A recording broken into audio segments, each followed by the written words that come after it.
حالت خوبه؟ طبیعت زیبای دیدنی در منطقهتون کجاست؟ یکی تو طبیعت داریم تو روستامون هست جای خوبیه. دیگه هم طبیعت داریم تو سند میر صوبان است.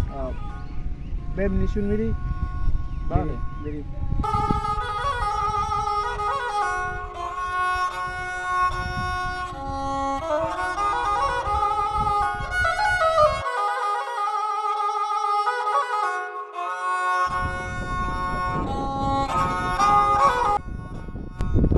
گلفشان تو همینه؟ بله. چه جای زیبایی، چرا پر از اشکال کردی؟ جوانان امروز رعایت نمیکنن.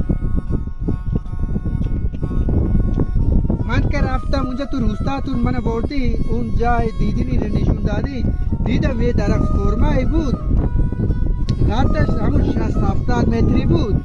اینجا که اومدیم نگاه کن اینجا را ما پر از اشکال کردن. چی تونه این؟ اگر این طبیعت تو دست ما بود، تو استان ما بود، الان بهترین جای جهان می بود.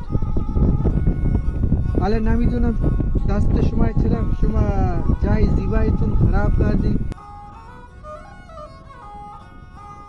ما باید از این طبیعت نگهداری کنیم، دست به دست هم بدیم و از این مواظبت کنیم.